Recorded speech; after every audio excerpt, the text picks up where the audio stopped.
Sorry. If you ever watched the Giant Bomb PS4 stream they did back when it first launched, and they were playing Madden, the new one, and at one point, they rewind to it in the replay, but there's a point where it's one of the players on the sidelines, and he's black, and then immediately changes to white. Like, he just flicks into white. Like, it loaded in a texture, and I was like, I can't tell, but is that supremely racist or something? I gotta see that. I didn't... I'm sure it's on YouTube as its own thing. That's pretty awesome. This is part of like a 2-hour stream, and I don't know when in the stream it is, but I'm sure somebody cut it out. It was I still remember when I still remember one of the last ones I watched was when they were trying to get the online mode for GTA 5 to work. Yeah, and they start playing Windjammers. Yep. But when they did get it to work, and then Vinny found out you could shoot yourself in the game, it was fucking gold. Fucking Vinny. Anyway, welcome everybody to the Texture Pop Podcast. My name is Sam Callahan. I've returned. And I decided to change it up this week by just going all avant-garde in media res. Uh-oh. You know, just in the middle of everything, just suddenly talking about other things, and then introducing the podcast afterwards. It's really artsy. Oh, fuck. So just like a typical podcast then? Yeah, pretty much. Everybody does that at this point, right? What? I don't know. don't... Does anybody start off a podcast by introducing themselves? Like, everybody starts off with a different conversation. Yes, they do. Sometimes. Yeah, they basically do. Yeah. Yeah. Whatever. Yeah, pretty much. Though I had a really good joke. Oh. Too bad. Next week, Chris. We'll be back. Damn. Anyway, I'm back from market. I'll tell you about that later. But with me this week, we have the full cast and crew. Brandon and Gary. Yeah, I'm the whole cast and crew. Yep. That's all we ever need. Brandon could do the whole podcast himself, and he would still accumulate hate comments. It's about ethics and games journalism, dude. We're not talking about this. Damn it. Damn it! They're gonna comment now! They just searching the audio for Better the than internet. nothing. You would rather receive hate comments than no comments? Yeah, 'cause at least those are kind of amusing. Oh god, it's turning into my Twitter timeline all of a sudden. Anyway, we have Garrett. Hello. I'm not gonna try to pronounce his last name anymore. It's It's Acharya. It's not that hard to remember. Whatever. And Chris Acharya. You know it's the fall season when the leaves change and packages of Doritos and Mountain Dew show their Call of Duty plumage. That's pretty cool. Oh man, that was forever ago. Yep. Soulless Jeff Keighley, I will never forget. No joke. So I had a friend of mine. He was at the grocery store and he saw a bag of Doritos with the fucking Call of Duty moniker on it, right? Mm-hmm. And he's like, damn, are those Doritos a year old? Oh, wait a second. Yeah, he thought because they did that every fucking year for the last couple of years or so, he seriously thought that Doritos were like a year old simply That's because really it funny. still said Call of Duty on it. But upon closer inspection, when it said Advanced Warfare, it's like, oh, wait. That's not what last year's game was, so... And then I went, remember oh yeah, I was that's a looking game. at an Xbox One parody account, and they had an ASCII art, traded PS4 for Mountain Dew. I know, fucking, the other day when I went to QT, I picked up a Mountain Dew. And sure enough, Call of Duty Advanced Warfare on the Mountain Dew. It's about soulless they Jeff know. Keighley. They know. That reminds me. Something I'll get into later when my turn comes around. Okay. Those are the other news. Oh, real quick though. First, let's talk about Mountain Dew and Doritos and the new promotion for Call of Duty. Well, first, I want to send a public PSA to anybody buying Mountain Dew Code Red. Don't do that. No, right now, they have 2 different kinds of Mountain Dew Code Red, and I unfortunately picked the wrong one at first. What? Yeah! Get this! So, the first one I picked up, and when I got home I realized it tastes different, and then when I looked at it, apparently, you know, Mountain Dew Code Red normally says Mountain Dew with... not natural, it says like whatever cherry flavor. Yeah. I was like, okay. And then, natural cherry Wait. flavor. Natural You know it's cherries. not natural. It's fucking No. Mountain Dew. But when I looked at the bottle that tasted weird, I thought it was just bad or I hadn't drank a Code Red in a while. But it says Mountain Dew with citrus cherry flavor in like 10-point font. Yeah, because I think they... No way to they fucking have that- tell! They have that shit at, like, Taco Bell now. Yeah, Like, but the thing is, The at first I Baja thought the Blast bottle cap was bullshit different. that no one it's the drank. same No. color. The fucking logo's the same. There's no way to tell beyond looking at that small text below the Mountain Dew logo. Yeah, but it's not. But to kind of clarify for Brandon, like it's not the Baja Blast. Like they have a new kind of red Mountain Dew at fucking Taco Bell. Like I had it earlier, and I kind of didn't know what to think of it as like it's really fruit punchy. Then again, it's kind of your fault for eating at Taco Bell. I mean, the thing is, it's citrus, so it's kind of like Mountain Dew with a bit of mellow yellow mixed in. It's a little punchier, which I don't really like. It's a little bit harsh on my tongue. It's kind of fruit punchy. While we're on this topic, I'm just gonna mention. So I went to a convenience store earlier in the week, and I had seen they had a new kind of Mountain Dew game fuel. Oh, of course. For the new Call of Duty, because obviously, you know, who gives a shit about WoW anymore? But you know, because they've had two kinds of this game fuel stuff. Where here's like the kind of orange kind, and then there's the blue kind, which I actually kind of liked. But I don't know. I wouldn't be surprised if they rebranded that shit into Voltage if that's what it is now. But I can't keep track of that. They had a new kind of game fuel for the new Call of Duty, and it's basically Mountain Dew and lemonade. It is a yellow color, and so it looks like piss. Piss but brighter, maybe. But it looks like really unclean piss. Probably. So I made the mistake of buying a bottle, and you know, just to try it, and sure enough, like basically the way I would sum it up is, if you didn't think Mountain Dew was sour enough, here you go, because you get that hint of lemonade, and then it's just the rest of the chemical burn that you get from drinking Mountain Dew, and it's like, okay, yep. All you're missing then is this Doritos. is super sour. Wait, I just realized I'm drinking Mountain Dew right now. Oh, you know, that would probably go down great with some Cool Ranch Doritos. I'll admit, like I really use some Doritos right now. I talk shit about all that stuff, but I'm gonna keep drinking it because I'm an idiot. But it's because corporate America's got you down, man. There are times I just genuinely want a Mountain Dew. I'm sorry, but hey, I love me some Doritos. Don't get me wrong. I mean, sodas, I like it when I'm drinking it, and then I hate it afterwards because it never tastes good after. Yeah, because there are times when it's like, at least I can admit, yeah, it is kind of disgusting, but I just switched to water. It's just so much better for you. Yeah. But but how are you gonna stay awake during those crazy Call of Duty all-night gaming sessions on your Xbox One with Doritos? You don't? Bitch, you do not want me to stay awake. Alright, I'm calling it. Brandon's gonna do a 24-hour Call of Duty stream for Extra Life next year. That'd be great. You ain't calling shit, buddy boy. I'll be there with you. I'll be your helper. You're gonna drive from that shithole in Georgia over to this shithole in Delaware? Yes, just to watch you play Call of Duty for 24 hours? Yes. When you said that you'd be his helper, all I pictured was like you in like an elf costume. Mm-hmm. Because you're helping. Are you saying he's gonna be Tingle? Mm-hmm. Little helper. Yeah, sure. I'm gonna fill out your map for you. Americans hate Tingle. Everybody hates Tingle. It's like fucking Claptrap. Anyway. But yeah, so I had that new Mountain Dew. It was okay. I'm seriously tired of fucking Call of Duty though. It's just become mad. I'm curious to try the new one just because it's a new company. They seem genuinely interested in what they're doing. I actually wasn't following this at all, so I wouldn't know. From what I've read, from the reports I've read, they actually they're interested in doing new stuff with it. Like, eventually, I mean, it seems like the route they're going with this. It's like eventually Call of Duty is going to be in space. Like it's just going to. It was. There was space for one level. Yeah, it was Ghosts. Really? Yeah. It was one level in space. You were fighting. Well, see, now that's you're just gonna how wage little I war on give a the shit moon.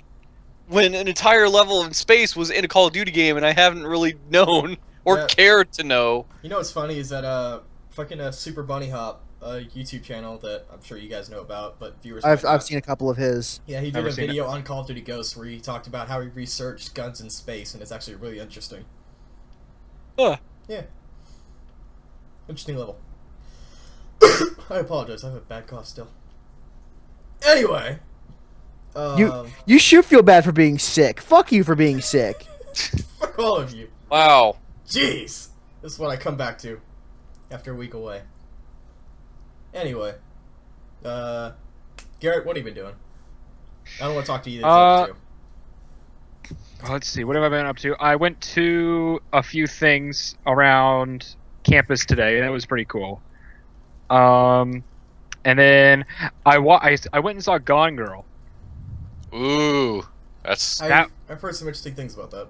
yes. It's super good. It's also it's fucking fantastic. Yeah, it's a David Fincher film, if I'm saying that right. Yeah. I don't think David Fincher can do wrong. It's funny because I thought it was a Tyler Perry film, and I was like, no, Tyler Perry was just cast in it. Apparently, he did want to be there. Apparently, he's been quoted as saying that he didn't know who David Fincher was, and once he found out, he said he would rather have not been in there. And I was like, wow, fuck you, Tyler Perry. It's not like you have a high pedigree of great, Wow. great films. Yeah. Who the fuck Medea goes to jail. I was going to say, who the fuck does Tyler? Yeah, he has no goddamn. Come on. Well, Tyler Perry does have an animated movie coming out. It'll be straight to DVD. I'll fucking kill myself before I see that. Tyler Perry presents Tyler Perry's Tyler Perry, starring Tyler Perry as Tyler Perry. As Medea. As Tyler Perry. As Medea. Hello. Oh god. Oh god, no, don't start quoting Medea, like... Yes, quoting Medea, because I can remember all those great lines from Medea's Big House 3. I think about wanting to make a joke about how how bad that character sounds and everything, but it's like, my mouth does not want to say or repeat any of the things that Medea says, and I feel like I would feel gross if I tried to say the words hallelujah or hello the way she says it. Like, no. Like, my body will not let me do that for good reason. There was, I'm trying to think what else. Oh, apparently I went to my little sister's school, and apparently I am very well known because she did a project on me and my future career that, hopefully I get. You apparently went to your sister's school? Like, you don't know? No, she did a project on me. She was like, this is a picture of my brother, and this is what he wants to do, game design, and this is the job he won't get. And this That's adorable. I'm like, oh, cool. And so all these kids come up to me and they're like, oh, we love your blue hair. Hey, push us on the swing. So I'm walking around and I'm like, I'm really uncomfortable because I'm like, do these parents give a shit that I'm like, and like, I'm 22 years old.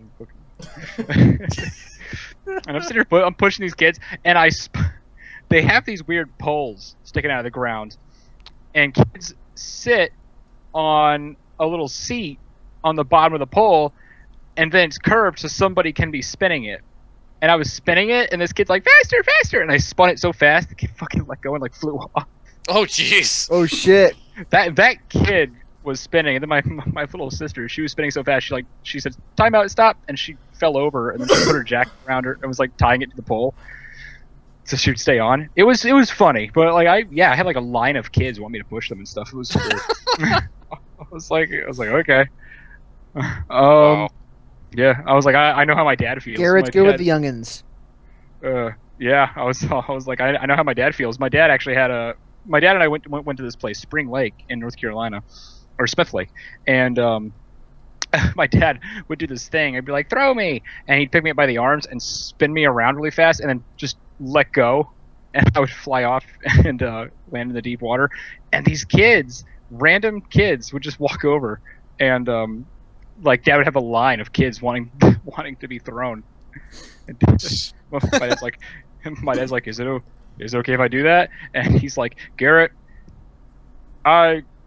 you were the best wingman I ever had when you were young, because so many of them were young, like single moms. I was like, oh Wow. I was like, you're welcome. Ladies, he's single.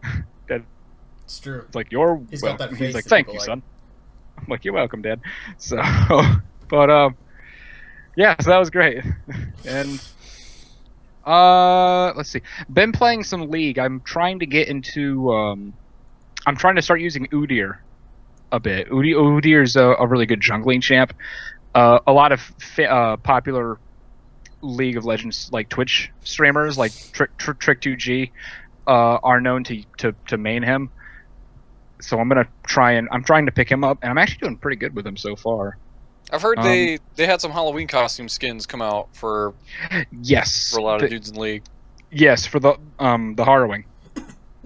The Harrowing is for those who don't know, the Harrowing is a Halloween event that pops out where they'll have Halloween themed skins that are only available during the Harrowing, and they'll also have some sales here and there. For this year's Harrowing, they've every single all of the past Harrowing skins are now available. Some of them you can only buy in bundles, but for the most part, they are all available, and most of them are on sales. And they're also doing a thing where if you do a mystery skin, it's only 400 riot points, which is really cheap. It's less than $5 worth of real money. You will get a mystery skin, but you are twice as more likely to get a Harrowing skin. Nice. So you can pay $400 or 400 RP, $400 pay 400 RP and get any skin. I wouldn't be surprised if there are people that have spent that much in League. Like, Neither would I. no, certainly not me. No. I no shit. No shit. I was talking about it earlier today. I was like, I think I've spent and I was thinking about it. I was like, I think $300 or something, maybe more. I don't know. Shit. And I don't regret it. Unlike Mass Effect 2, where I was like $30 in a day, or Mass Effect 3, I actually don't regret. Oh, Mass Effect 3, I fucking no. Let's not do that. No. I don't regret it in League, because in League, you feel very rewarded. I'm trying to think what else we did. Oh, we've been working on that video game that I've been doing in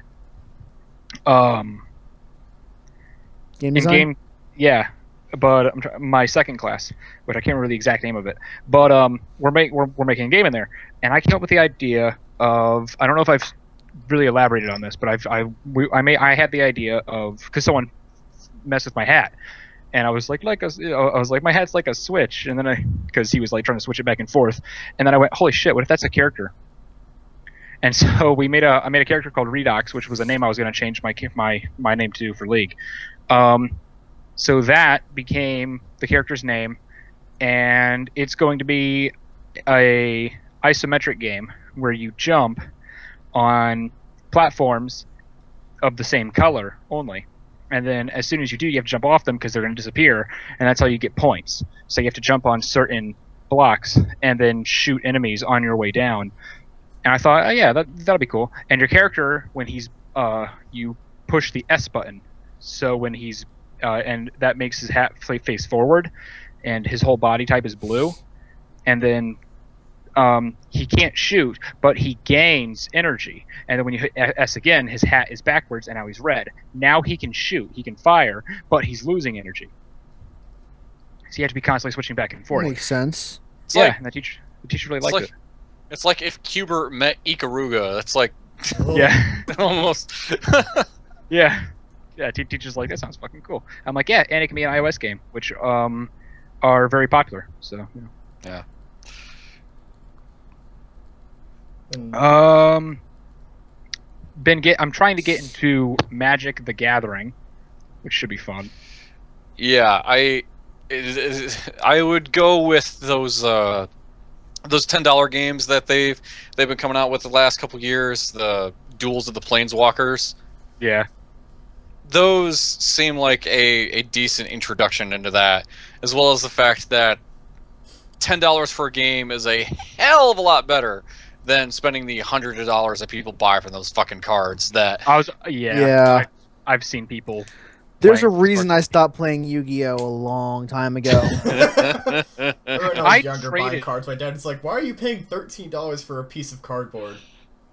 Just like, oh, if only I knew. My friend had some Yu-Gi-Oh cards, and he's like, I was like, you don't play Yu-Gi-Oh anymore? He goes, nah, someone gave those to me. He's like, hey, do you have any firecrackers laying around? I was like, yeah, I do. He goes, if you give me some firecrackers, I'll give those to you. I was like, sure. So I traded him the firecrackers, like the shitty, like Firecrackers for Yu-Gi-Oh cards. That's an I was like, interesting trade. yeah. I still have my old Yu-Gi-Oh cards. I've still got all mine too. But so I looked in there. So I traded, and then I'm looking through. I'm going, holy shit! A lot of these cards, like as a kid, I would have been dying for. I've got Dark Magician, Dark Paladin, Blast Magician, Rapid Fire Magician, Blue Eyes Ultimate Dragon, and Blue Eyes White Dragon, and Blue Eyes White Dragon again. And then I have all the pieces to Exodia, the Forbidden One. I had a deck around Exodia at one point in time. I'm drawing lots of cards to get Exodia. I had like three different decks at one point, like back in 2004, and like back when like that anime was just now starting to come on TV, and it was basically like, here's the Yugi Dark Magician deck, here's the fucking Pegasus, whatever fucking deck he had. Yeah, much more simpler time back then. Before they had all the new rules they added. Yeah, and the Kaiba Red Eyes Black Dragon. Blue Eyes White. Oh, Blue Eyes White Dragon. Yeah, because Joey Wheeler. Yeah, fucking there's Chris two. God, get your lore right. Yeah, there's Blue Eyes White Dragon, like I had. Yeah. Like I had those decks, and they had been sitting around for a while because the only reason I bought them was because I had a nephew. He's like 18 now, but at that time he was like 9, and I played around with him and stuff, just because he was really into it. And some time ago, like a couple years ago, like I'd had him sitting around, and I just sent him to a friend of mine because she was really into it, and I was like, here you go, you can take these off my hands, and that just made her day. So yeah. I would still play that if I would still enjoy it probably if I kept playing. The problem is that it was either that or games, and clearly you know what choice I made. I think when it comes to card games, I will only do like a digital card game now. I'm not wasting money on a physical card game anymore. Just let me win points that I can use to buy packs in the game. Yeah, because like Magic the Gathering, the thing that is really such piss off about that whole thing is the fact that those cards, like in the following year, you probably won't be able to use those anymore. Like the rules change like almost on an annual basis. It's insane. Yeah. Yeah. And Yu-Gi-Oh too, they added so much new like different types of cards. Like they have a black type card now. Wait, they do? Yes. Oh, they're trying to make it Magic. Yes. Yeah, Magic the Gathering, where you can have Magic. And if you have like a certain number of different attribute cards, different levels, and you can summon them, Fucking like what? like a new type of fusion. It's Oh my god. I think if anything, what's interesting about trading card games like this is like finding out what kind of shit they ban. That's the only kind of stuff that it seems interesting, is like, what is the stuff that got super broken from their constant rule changes that they no longer allow anymore? like I remember when they started banning Pot of Greed, which is a card that you use to draw two cards. Yeah. Which is hilarious. And that was banned. Flat out banned. Well, there is also Jar of Greed, which I believe is a trap card that allows That you you to use to draw one card. Yeah. I have to wonder if Pokemon does that, because Yeah, they have the banned Pokemon cards. because the Pokemon trading card game, like, it goes under like rule changes and shit too, but I think it just, they do that to kind of fit along with like the the DS or GBA games, whatever they happen to be making. As someone who once used an Exodia deck, I had 3 Jars of Greed in my deck. Because Because it was a way to kind of beat the 40 card by making it 3/7 effectively by having 3 cards that draw 1. Yeah. I don't know where my 10 is, because I had a whole bunch of those, but the one I still have that I like, that's in like 3 layers of cases, is an original Shit. Dark Magician Girl. Oh, And I crap. think it's the original. It's either that or the first reissue, which would still be rare. Oh. And for I a remember- while, I don't know what the fuck happened to it, I had an original Black Luster Soldier Envoy at the beginning, which was like, holy I did shit, your too. pants expensive. I don't know what happened to mine, but I knew I used to have one as well. Those things were like broken as fuck. Which is why they were banned almost immediately. Because they were so broken. So my question for Garrett is like, so you wanted to get into Magic. Oh, that's cool. Yeah. So how did you go about this just to get started?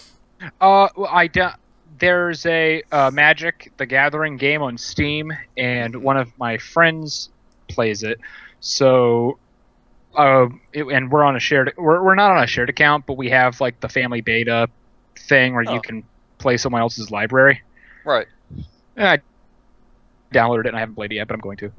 Oh, okay, that's cool. Yeah, Yeah, because and there's- if like you have like a passing interest in this stuff, and you're probably thinking like, okay, what if I wanted to play this? Yeah, those games are where I would go. I have one of Like- those Magic games in my wish list. I mean, and like the thing with those, they do come out with one of those games once a year, which is why they kind of call it like Magic, like Duels of the Planeswalkers 2014 and all that. But the asking price is $10, so I'm not really too. Like, I don't really mind that, really. And $10 Right. once a year? Sure. Reminds you of those old Yu-Gi-Oh videos they have for the GBA every year. Yeah. I Some of looked those over were not that bad. Yeah. I was gonna say I looked over at my my Xbox 360 collection. The newest game I bought for it was Halo 4. I have that. Every that's single good. other, all the newer games I own are on Steam or Origin. Would you guys ever be down to like play Halo 4? Because I've never finished it. Yeah, I would Sure. be super. I would be Cool. super down for it. I have I have to no read my Xbox. 360, so the answer to that would be no. Well, fuck I have you too, to- Brandon. I have to re-download or I have to get a new Xbox Live card, and hopefully that'll happen around. I can Christmas. subscribe to that. I don't mind. Yeah. And in Titanfall, I've almost prestiged. It's prestiging in Call of Duty. I don't know what it is in It's Titanfall. you regen. Regen. Okay, yeah, you go to next I'm generation. almost. I'm very close to regenning. I think I'm on 6 now. God, I play that game so much fucking better with a controller. Fucking Like, I've- controllers. I've- Shooter I've- is That's what I really fun. use. Fucking. I tried it's playing- a shooter. You play with the keyboard and the mouse. Yeah. You I've play a got- shooter I've with a got the controller. button- I've got the buttons and the sticks I need to play a shooter effectively. I Yeah, play you play so it much better with better. a controller. No, controller like so much more control. I'm like, fuck you. I just walk through people. Yep. Because I was playing with a controller. I'm like, I was playing with keyboard and mouse. I'm like, wow, I really suck. And then I was like, I'm just, you know what? Fuck it. I'm just gonna give it a try. I know. Sam told me not to, but I'm gonna give it a try. I'm just gonna plug it in and see how it works. And first game, I had like 10 pilot kills, 1 death, and like 3 Titan kills. I'm like, 3. Doesn't that like, feel super because- good? I'm like, oh wow, I don't suck. I'm actually fucking really good at this game. I know. Yeah, I swear, like it went from, oh wow, I actually won that match to, I lost? Holy shit. It's weird. I'm like, okay. Nice. And but been playing a lot of League. Really enjoying Udyr. I don't know. I'm actually enjoying that game. I'm not. I'm still kind of. I still have like weird, like I'll even have stress dreams about it. Where like I have dreams like I'm playing a match. I'm like, fuck, we're losing. And I wake up in a sweat. You might need But, to take some time away from that, man. Yeah. No, That's sounding like I a drug can't. addiction. You Yeah, might have you a sh- problem, Garrett. I can't. No, This isn't But, detention. no. We're having an But intervention. Garrett, the league is taking over your life. When was the last time you saw Also, your friends? on this topic, Sam, we need an intervention for you. You're playing PC too much. Yes, I'm playing PC too much. Yes. You are too much of a PC gamer. How is that possible? You're too much of a PC fag. Is that a get bad back, thing? get back on the console peasant level. Yeah. Something. I hate to butt in, but something I remembered. We do have a viewer question. We do. Okay. Here, let me wrap up real quick. So, yeah, League. But yeah, I've been enjoying it more. Like just kind of, just playing. And what's funny is we'll get into a norm game and I'll be like really nervous. Like, oh my god, I'm playing this one champ in this one lane, or like Udyr jungle. I'm like, I've only been playing Udyr jungle. I played 5 games of him in intermediate bots. I haven't played him in norms. I haven't played him like online with other people. I'm super fucking nervous. We go in and I help out. Everyone's like, dude, Udyr, you did good. I'm like, yes. Oh man, So- you got a fucking compliment. Yeah, I'm like, On the "Yay!" internet, no less. Holy That's worth crap. like 50 real world compliments. I'm like, they're like, Udyr, thanks, man. I'm like, no problem. And then like one will go away, or like we'll miss one. The guy goes, Udyr, I'm sorry, you did everything good. It's my fault he got away. I'm like, no problem. It I was have a to fault. wonder. Like I have to- I'm so, and then we win, and I'm like, I did it. Like I'm winning most of my games, and I'm only losing a few. I went from 60% win rate to 80% win rate. That's Nice. huge. And so I'm confident in my skills. I walk in, I go, we're gonna fucking take this. And if we lose, I go, no problem. I'm actually having fun with it. Oh That's my good. God, you're having fun playing League? Yeah. Fun Fun Uh, playing a video game. What oh. planet are you from? Don't get me wrong. I'll still. Yeah. Must just jokes. No, Terrible jokes. No, have you listened to Garrett Anger. playing League? Like just just like listen to it. It's Yeah, we've brought this up. it's amazing. No, we'll just keep I actually- retreading the same ground every week. Really quick, if I can turn on my video. No, you can't. Oh God. Oh jeez. Somebody, one of my friends, I was playing League, and he started sketching. I'm like, what are you sketching? And he showed me. And he gave it to me. I said, I'm actually going to fucking keep this forever. You're gonna need to take a picture of that because that's gonna be have to be our picture for the week. Wait, I Yeah. didn't even see anything. It's Just take the picture of it. I'll probably look at it later. But it'll have to be our background picture for the week. Just Yeah, so people yeah. know what we're looking It's at. magical, I swear. I'm just going to keep holding it up until you say you got it. Make sure to take a good photo. no, Oh my god, it's magical. What's funny is the little shirt that I'm wearing, he drew a bear. That was a hyena. Close enough. So They're basically like, the same yeah, thing. Yeah, they're basically the same thing. There's no difference there. I'm like, whatever. but good stuff. Did you get it? Yeah. Uh-oh. I've had Sam, my fill. Okay. Sam, did you find the So- question? So that was fun. Okay, yeah, I'm done. Like, do we have questions? I just searched our email. I don't see any new ones. Because I read it earlier. Oh, when okay. Yeah, so it is in there. There is a new one in Don't strobe with the system. I am. You I'm guys going talked to about eat- hatred last year, right? Or last I'm- year, No, last we week. I'm no, gonna we eat some didn't. Nutter Butters. Actually- No, we didn't. Okay, so you just looked at okay. At all. Yeah, I just am going Yeah, to- we didn't read this. I'm going to eat some Nutter Butters and drink some Heineken. Fuck yeah. We have a really weird format this week because I totally forgot. I thought you already did these questions, so I skipped over it. Now No, we got one person sorry. down. Let's do questions real quick, then we'll go Yeah, back. sorry, Donasis, because that's who it's from. Questions whatever. are always whenever we remember we have one. Yeah, basically that's how we do questions, whatever we remember. Anyway, I'm going to front load it this time by saying if you would like to submit a question to us, you can do so at thetexturepop@gmail.com. And please send in some viewer questions. Yeah, because despite the fact that I fucking forgot to put the email in the last couple descriptions. Whoops. It's been a rocky road since I've been gone. Since you've been gone. Oh, damn it. But yes, please do send questions. Or stories. That's also in the description. If you have Yeah. any kind of experience like we like We'll to talk about everyone. them at some point. We'll talk about them too. Sure. Yeah, we'll read your story aloud. We won't make probably fun of fun of it. No, I just said we wouldn't. No, but we will. Well, Secretly. we will, Garrett. You know we'll just read it us. and we'll laugh at it, and then we get on the podcast. Like, Read this the is so question! stupid. Oh, we're talking about questions. We have questions. Let's see. This comes from Brandon Adonis Perkins.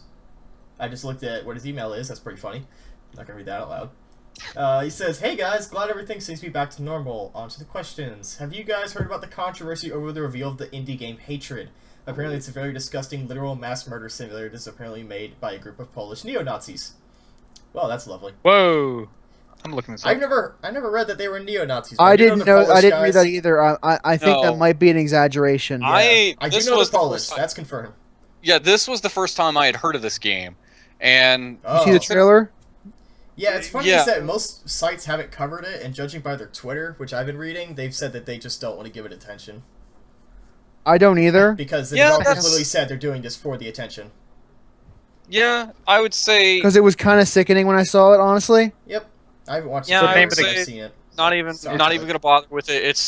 It is probably a disgusting piece of shit, and I even looked up the developer just to see what they have any previous history. Just because maybe they just had a bad day and didn't realize it was a shitty idea.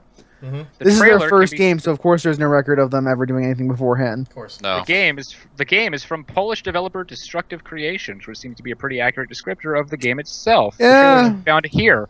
I clicked on the link, and it says that the trailer is private, so I can't fucking view it. It looks bad though. Yeah. So it's You're a mass murder- privatizing a trailer. Oh, holy hell! So, It's I'm not going to speak a- for everyone, but I'll tell you, and you guys are welcome to agree or disagree with this, that I think as an artist, you're welcome to do whatever you want, but I'm also welcome to say that your idea is disgusting. Oh yeah. Yeah. I'm not I'm not I'm not against for them anyone like. Yeah, you can make like, it, saying, but I'm "No, very they much can't do welcome to it." say I think your idea is horrible on multiple Yes. levels. But I recommend they don't do it. Yep. Yes. I highly recommend this. They just stop and go back to the drawing board. And Yep. maybe make like a proper video game. And Something my that actually has a definition chance of proper selling. is- my definition of proper is not Mass Murder Simulator. It's Sorry. powered by the Unreal. I was surprised at the people who were defending the game. Well, they always I- the people who defend it technically under the same thing that I say, which is just artistic. Like you're allowed to Yeah, do whatever you want. it's- And No, like I no, said, no. you're I've heard allowed- people say the violence is no big deal. Oh, well then they're fucking stupid. Yeah, Because violence and is you a know, big and deal. I hate to break it to them, but from a business perspective, if you're only making your game for other Nazis, you're really limiting your audience. You're Gotta expand to the other subgroups of haters. You know, Yeah, have a KKK broaden level. that out. Gotta- Have a I don't know Mexican cartel level. I don't know. Some of those people might not even play video games. You might want to Hey, think man, about that. introduce them. Their first video game. It's all about you guys. Entry level. Yeah, gotta start somewhere. Shoot 'em. Tell them about basic shooter mechanics. Oh, this is gonna. I just hope this game doesn't come out because that's just gonna be. I, I don't know. Or you know what? If it comes out, keep it in Poland. I don't really care about Poland. I would Sorry. say I'm just kind of. If you can release it here, I guarantee you it's not going to sell well. Oh yeah, I mean, Well, I am people of who the are gonna mind sell that it though are gonna pell it like I'll let the free market motherfuckers. speak there. I'll let the free market speak there because I sincerely I'm doubt it's just going to gonna- do well. I'm just gonna take a page from the rest of the internet and just not give this thing any attention. Yeah. Just I will tell you though, Brandon, that the people who buy it are gonna buy like 17 copies of it and be like, I'm gonna do it just to defend it, make sure they can make more games. So it's gonna look like it makes a lot of money and it sells like 5 You copies. sound like the politicians that I hate the most. I'm not going to. Yeah. I That's how I think honestly it's gonna happen. I just watched the trailer and I'm not offended by it. I do think, however, that it's not. I think that it's really doing gaming as a whole injustice because we have enough people, we have enough politicians, especially, who don't know a fucking thing about. And this is a gaming. terrible time to put it out there too. In Well, light for them, of it all was a the great recent time. shit that's been going down. Yeah, yes, Also, I the thing agree. is, But Garrett, is that the trailer wasn't even necessarily the bad part. It was the interviews where the creators defended the trailer and what they said. So that's what you should look Oh. up is what they've said about it. Also, read the YouTube comments for them because Oh, like God, they're I read, like, 3 atrocious. of them, and I They're couldn't do it. atrocious. Yeah, they're all just like, this is the greatest thing ever. I am so psyched to get this. And I'm like, it's one thing to be like, I accept this game exists, and it's another to be like, I am excited for this. yeah. I Yeah, get I'm excited not exci- for, like, Titanfall DLC, or, like, I get excited for I'm gonna a new say it right roguelike. now. I If don't you're ex- excited for this game, you're a psychopath. Yeah, I don't think I want to I would- associate with that person. You're a psychopath. Yeah, I don't even want to talk about this anymore. I Yeah, just let's just never talk I'm about not it again. File an under uh, Destiny. Just, we're not talking about this anymore. well, I was gonna say I'm not excited for the game to come out. I don't. I think it's a bad thing just because this is going to be something for them to target, and the target, rather than just this game, it's going to be gaming in general. That's what people seem to target. When one game comes out, it ruins the fun for everybody, and I think this is a game that's really going to draw a lot of criticism for the entire gaming industry. Do I think, oh god, this game fucking only crazy people are gonna? No, I mean, whatever. It's just. Then again, I watch Ichi the Killer, and I'm like, whatever. Yeah, I mean, I- it's- Yeah. there's a well, whole different I- discussion about human psychology Yeah, and that's- violence yeah. and, you know, I our don't know. desensitization yeah, to it. It's yeah. just, I- the idea is that people get excited for this, and they're like, I really want to play this. I'm like, that's where it creeps me out. That would bother me. Plus, you know, in the case of, like, Now, Ichi the what- Killer, like, it's not just... I mean, I barely remember Ichi the Killer, but it's not a game where you're interactive, or it's not a movie that's interactable about just killing people who are defenseless. Like, there's nothing to the game. Why are we still talking about this? God damn it. What's the other question that he asked? If we What really were want to talk the, about this, we can have another subsection for it. Yeah, I don't, yeah, I don't let's want to just piss go off on our this. few viewers and make them stop listening. Yeah. Yeah, So let's I just can- go on with our lives. If we ever discuss it like this, I'll try to cut it into a different video, and then that way people can look at it if they want. Anyway, lighter note follow-up. Have any of you guys played the old Ninja Gaiden games? I recently got a couple Oh of them. yes, I have. I swore he's asked this before, or did I just read it? He did not. No. I've never heard this question before. Weird. I could have sworn. Maybe I just read it before. Maybe you're just crazy. Well, this question was from last week, so I probably read it, and I just wasn't here. Reputation for the difficulty is well earned, is extremely challenging, and since Chris has become infatuated... Well, actually, before we do that, that's 3 questions. Ninja Gaiden games, we played the old ones? Yes. The oldest one I've played is Ninja Gaiden Black, which is technically one of the I played a old ones. demo with Sigma, didn't like it. Yeah, Oh, I never Sigma. played the original NES games or the arcade games or anything. I got the chance to do that way back in like the early 90s. I remember my dad, like, this was just one of those weird things that I didn't ask for him to do anything, and I didn't ask for never at any point did I ever ask my parents that I wanted this game. It was just one of those things my dad saw it for sale in a video rental store and thought, oh hey, you might like this, and it was the original cartridge of the 8-bit Ninja Gaiden. And I was like, oh, I've heard of this. Oh, thanks. And sure enough, I popped it in, and it was like, yeah, it's a lot of fun, but holy shit, getting in that second stage was about the farthest I ever got. And because I mean, you do feel like you really made some fucking progress after you beat that final boss. Like, it was like, oh man. But then like some of the shit associated with like old Nintendo games and the reasons why they were hard. Like when enemies respawn, if you just take a few steps back and then forward again, and the same fucking enemy pops up again, because of the way enemies would respawn in NES games like that. Happened all the time, and it was fucking bullshit, especially on jumps. It's funny because people call Dark Souls bullshit, and it's like, you don't know bullshit. Yeah. Well, it's not like enemies are gonna you kill something in like Demon Souls or Dark Souls, like they're dead unless you happen to die, and then they respawn. But it's not like I'm gonna leave this screen and come. And then they come back. Yeah, I leave this. I leave this screen, and then when the screen scrolls back, the enemy I just killed is right there again. Like, that's bullshit that happened. But still, yeah. I played the original Ninja Gaiden, and then Ninja Gaiden 2 and 3, I never got a chance to play those until they got on the Wii Virtual Console on my Wii, and I played around with those, and pretty much the same result. I'd get at least to the first boss, beat him, get to the second stage, and already the game was just out to murder me. So, yeah. Though it's one of those things, like, you like being able to play those, but damn if you ever finish them. Just... Yeah, I don't know about that. I don't think I ever played it, like... I plan to play them at some point, but like the first time I die, I'm like, alright, well, that was an experience, I'm done. And for the record, while I do have the modern-day Ninja Gaiden games, I have Ninja Gaiden 1 and 2, but I have never yet bothered to piss around with 3, because I've heard it's garbage. So, just my thoughts on that. Fascinating. I almost thought to play 3 because I played Sigma and Sigma 2 a whole bunch. I don't know. I don't care. Last thing, this is just a recommendation for Chris, because he likes video games. So I've heard. Chris has recently become infatuated with Fist of the North Star game from Koei.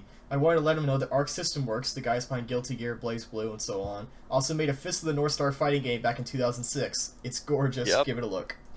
Yeah, so I was made aware of that on Super Best Friends. They did the Friday Night Fisticuffs video on that game. 2006? Yes. Wow. It's a PS2 game. It looks, well, it's Arc System Yeah, Works. it Looks like looks the really 90s. good, doesn't it? Yeah. Because it was Arc System Works. Like, Man, even the on the games are PlayStation... Yeah, even on the PS2, Arc System Works could animate some shit. Like, when you saw, like, the first Guilty Gear games, it blew your fucking mind. Before HD was a thing. But, yeah, that Fist of the North Star game, like, obviously, you know... I think even if it came out in America, I probably wouldn't have played it then, simply because I wasn't into Fist of the North Star at the time. But it would be cool if there was some way to get my hands on it, anything short of importing it, though, since apparently that game was only released in Japan. And I don't know what, fucking region locking exists on, like, PS2 consoles and the like. They were region locked. Yeah, I was about to say, I know on my Amazon wish list I have a Japanese PS2, so they must have been locked. Yeah. So, yeah, it would be nice to be able to play that. You but can hack it to disable the region lock, but that requires some I wonder, does the knowledge. Magic Memory Card stuff go through region locking? Where you just use like burn DVDs? I have no idea, but Yeah, that's I a will weird say that, thing. I mean, I saw the Super Best Friends play it. I feel like, yeah, at least I could see what the game was like, but it just seems like it'd be too much of a hassle to try to import that and get it to work on like a PS3 or something. Like, Yeah, like that requires some serious love for Fist of the North Star. yeah. So, Gotta love that JoJo. but cool. Oh God. Alright, and that's it for questions. So, once again, if you have question, story, some sort of comment that you don't want to put in the YouTube comments, send us an email. If you have a short comment, put it in the YouTube comments. Don't email us that. Come on. And with that, let's get back to talking. Yeah. Yeah. Yeah. I don't remember the order of anything, so I'm just gonna... Brandon. There you Hey. go. You've been playing Shin Megami Tensei again, right? Yeah, a different one. I've been playing Shin Megami Wait, they're Tensei different Nocturne. games? There's different ones? Yeah, There's more than one? yeah.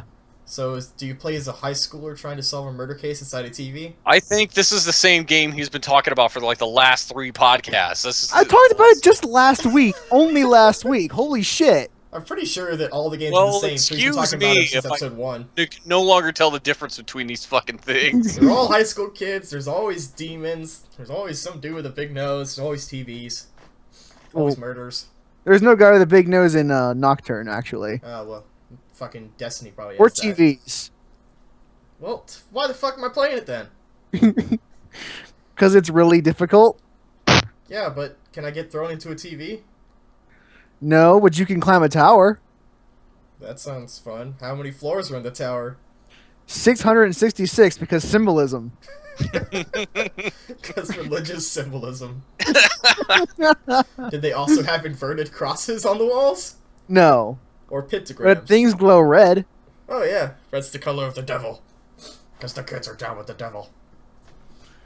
So, yeah, I was playing a bit more Nocturne. I finally beat it. Oh, you Like actually 60 beat it. damn hours into that fucking game. How long was the last dungeon? About 5 hours. Okay, so that's like half the Jesus. last one. Yeah. About 5 hours. Yeah, you know. Holy shit. I think that's hilarious because you always hear the joke of like, I'm about to be done with this RPG. 5 hours later, I'm finally done. But it's usually not. I'm at the last dungeon and it takes 5 hours. Yeah. Yeah, I know. Did Persona 4 do that? I don't remember. No. Persona 4, I blew through those last 2 dungeons. Yeah, because by then you. Although I'll be honest, in Persona 4, when I got the true ending, I was kind of hoping they would just let me fight the final boss. Then I realized there was a whole dungeon. I'm like, come on, are you kidding me? And does Golden have another dungeon as well? The Hollow Forest. Okay, but that's like Yeah. completely unrelated. Yeah, Okay. it's an optional dungeon, but Option dungeon. anyway, Alright. back What'd you to think of it? Nocturne. It's a really fun game. I enjoyed it, although I am missing a lot of the conveniences that modern day SMT games have given me. For example, this one, since it was built in the PS2 era, the fusion skill inheritance is somewhat randomized, Mm-hmm.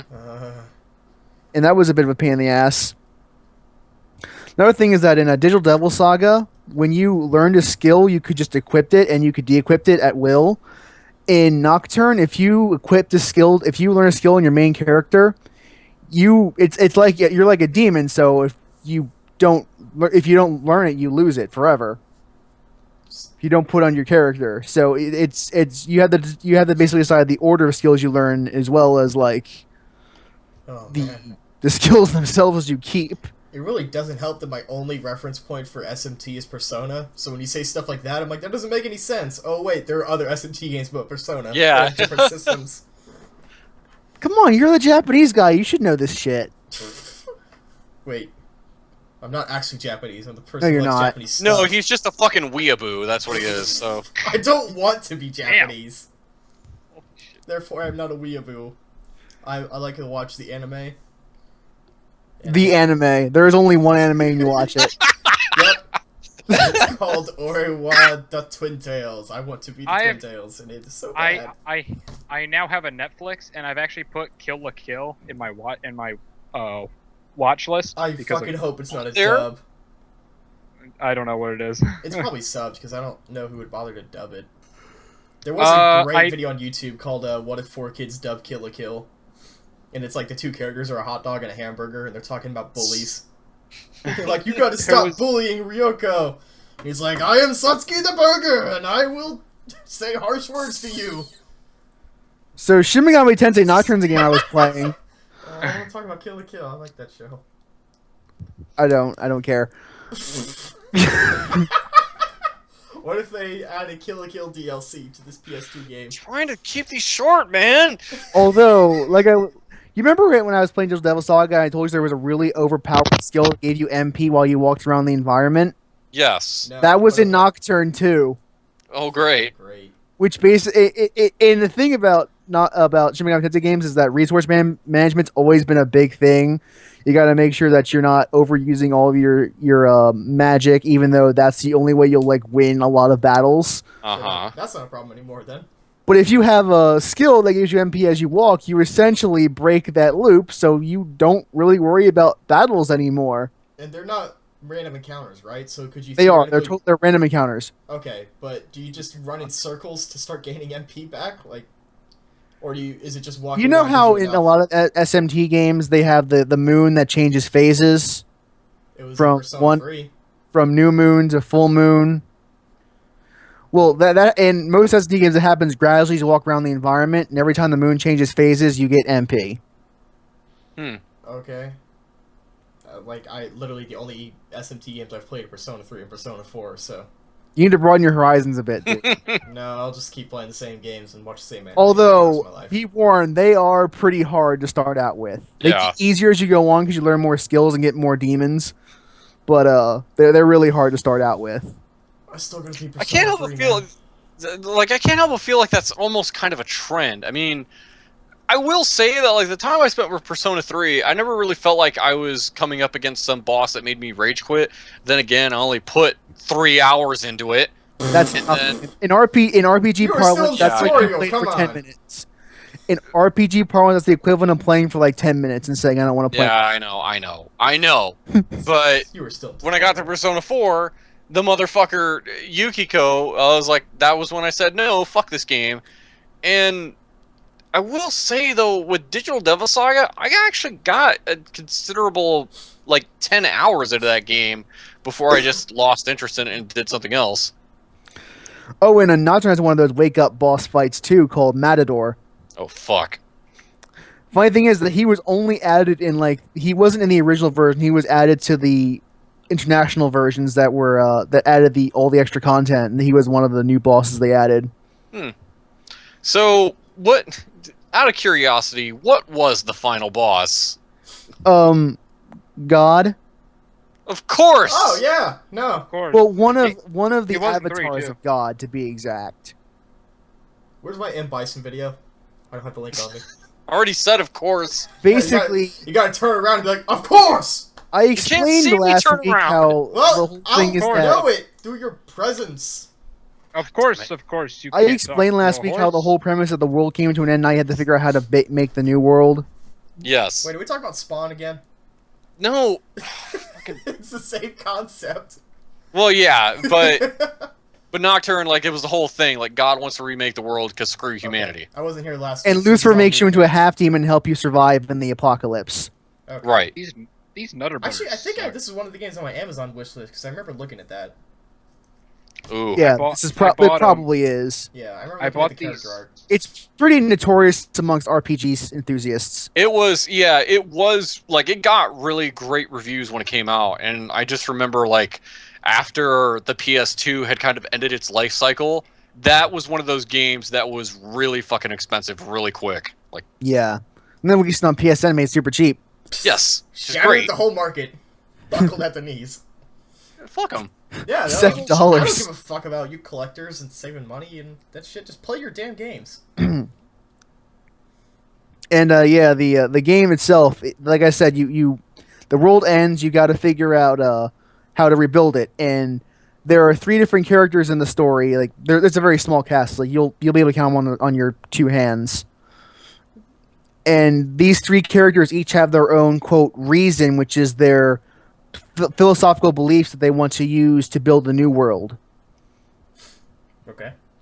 One of them is nothingness, which is that it's basically like nirvana in Buddhist thought, where the highest plane of existence is non-existence, essentially. I want to say, haven't SMT games always had themes of both Christianity and Buddhism? And various like religions. like a lot of Shin Megami religions. Tensei is like a religion soup. Yeah. Like, Yep. I just remember you just mentioned Buddhism, and I was like, I swore I played some other SMT games. I forgot I also played Devil Survivor at some point. Yeah. But, like, a lot of them just had, like, a background, like, Buddhist themes going on. And definitely Christian themes fucking everywhere And, in all those games. The second of the three reasons you can pick is individuality, in which every person has their own world that they create and they can do whatever they want with. That sounds kind of creepy. And the third reason is strength, whereas the strongest So many people sex dungeons. the strongest people determine what's best for everyone, and fuck you if you're weak. This is starting to sound really political. Now, what I chose is screw all three of you. Just make the world the way it used to be. Yeah, it was fine. Just start over. Yeah, it was fine. What you were trying to fuck with it. Why'd you have to So- go in and mess everything up? Come on. So I beat all three of them, and I go up to God and I tell them, fuck you and your reincarnation bullshit. Let's start over. Can I want to do over. I'm starting to realize I want Brandon to dub Shin Megami Tensei games like this. Can you imagine the ending cutscene for that game? It's just Brandon go, "Fuck you, God! I'm starting over." Just walks away. Well, that kind of I still can't help but remember like that one guy from like DDS1 where he's like, "Shut your snobby bitch ass," and just like God. Goddamn. Yeah, Fucking awesome. and there are other endings too. Like you can choose just to say you can choose to abandon all three reasons, but just leave the world as destroyed as it was, and just not fix it at all. It just become a demon essentially. And then you can choose, if you beat the optional dungeon, you can choose to join Lucifer in his conquest of heaven. Because of course you can. Yeah, So I think I chose the best ending out of all of them. I don't know. Nirvana sounded pretty good. That was I mean, they had a pretty good few albums. Hanging out with Nirvana. But yeah, Yeah. the final boss it was actually really, really easy. Because I had a demon, like, there was one boss right before and that was actually a lot harder. And the strategy I used to beat her, because she kept one-shotting me a lot, was that on the first phase where she's not that big of a deal to fight, I just drained all of her SP with my mana drain skill, so that when she became a big deal and used all her strongest attacks, she didn't have any SP to cast them. Huh. So she just kept wasting her turns casting spells that she couldn't ever use because she didn't have enough SP for them. Wait. I just All wailed on her. SMT games use the concept of bosses having SP? Yes. I never knew that. Huh. Theoretically, like, they'll usually have like a massive amount of SP, but what I did is I boosted my magic attack up a lot so that I was getting like 200 SP from her per turn. So in like 25 turns, she ran out of SP and she couldn't cast any spells. So I just wailed on her after that because she was basically worthless. That's actually really interesting. I never knew that. Huh. It's a strategy that you have to have a little patience for, but it's definitely doable if Yeah. the boss is too hard. I need to play more SMT games, man. Just in general. SMT kind of does reward creativity when you think of your battle strategies, because there are a lot of different ways to, except for the bonus bosses. The bonus bosses are cheap as fuck. But I feel like whenever people talk about SMT games, I'm always like, it's so great. And I'm like, why don't I play them more then? I guess because they don't really come out that often. And most It's of them are because they're old. so unique in terms of other RPGs. Yeah. I guess it's also just weird though because they don't come out that often. So it's like they come out and they're like, that's great. And then I just kind of forget about them because there's just a fucking sea of SMT games everywhere. And it's like, where do I start? I don't know. Persona 2? I have a couple copies of that. I got Persona 3. 4 is usually a good starting point. Personas 3 and 4 are good starting points. Yeah, I need to go After finish that, I 3. think that'd be recommend first. playing either the new SMT4 that came out, or which I'm going to talk about in a second, or you could try the Devil Summoner series of the Raidoku's Noha games, because they're pretty good, fairly beginner-friendly They're all SMT different. games. There's action-based I- SMT games, there's turn-based, there's tactical RPGs. Like, I really want to play Digital Devil Saga Overclocked for the 3DS. For the Persona You mean games, the Devil, first one I started Devil with Survivor was- Overclocked? Oh, sorry. I'm getting them confused. Oh, God. This the happened the last time we talked about First Persona them game I with started with you. was Persona 3. Yeah. Persona 3, me and Brandon, I think it's on the podcast that we don't have anymore. that we used to do months and months ago, Yeah. where we debated Persona 3 versus 4 for a long time. And you wrote an Yeah. article about that too. Yeah, I Yeah. did. Yeah, which I Which read. And I thought it I'll was probably really link good. in the show notes. I will now. It was a great article, but me and Brandon had many debates over the themes that they used, and it basically just came down to subjectivity. That I Yeah. really like the really dark, sort of blue, moody, and I like, just couldn't relate to the cast in 3 as much as I could with 4. yeah. I think playing that, like, I can't remember when I played that, but I was pretty depressed at the time when I first started playing this, so I kind of understood it. And also, there was something really grotesquely interesting about the idea of putting this fake gun to your head and shooting yourself. Like, from a thematic standpoint, I just thought that was really interesting. That you See, have I to thought trust I was it's not trying gonna too kill hard. you. I thought that was like suicide, Alec. Yeah, it's a little Allegory, in your let's face. go. It's I a thought that little was, in like, your face trying about way too depressed hard. teenagers shooting themselves. I can't help but be reminded of this Penny Arcade strip where Oh god. they did this bit where like the guy from like whoever the developer guy is supposed to be, he's like talking about like, and then in our next game we could have it to where they summon monsters by having unprotected sex. And they're like, It's all right. I don't think I don't think we could do that. Like yeah. Yeah, 3 was definitely... I haven't played 1 or 2, but 3 seemed like the only one that really tried to push the, like, teenager theme to the forefront. Whereas, with Yeah. 4, it's a pretty good balance of, like, teenagers doing teenage stuff, plus they're battling the forces of evil, whereas 3, like, kind of mixed in that stuff to the battles with the whole evoker gun. And speaking of 4s, I also played Shin Megami Tensei 4 this week. Right, I got which like came 5 hours out- into it. That came out this year, early this year, or late Oh, it last came year? out way like a year ago. Okay, I remember when it first came out, people were fucking stoked, because it's a proper SMT sequel. Like, no subtitles. Oh yeah, like they do a lot of things to make it a bit more beginner friendly. Like for example, you can now save anywhere, Yeah, like, modern-day video games. and you can fuse anywhere too, which is really nice. That's different. But who That's am I gonna something talk to? I was to say that. Because like the premise is that you're from this eastern foreign kingdom called Mikado, and you were chosen by what I can only describe as a smart gauntlet. Excuse me? It's a gauntlet with that has a demon summoning app on it, and you were chosen. It chose you to wield it. So it's like the Power Glove. Yeah, So bad. I can was only trying to describe think it of as a this, like, smart Middle gauntlet. Eastern kingdom. From the screenshots, it looked like it was like super No, Eastern, old. not Middle Eastern, just pure Eastern. Okay. So like Eastern Kingdom, it looked like Chinese dynasty era, Yeah, and you're talking about like this futuristic gauntlet. yeah, and you were chosen by this gauntlet, which makes you a samurai.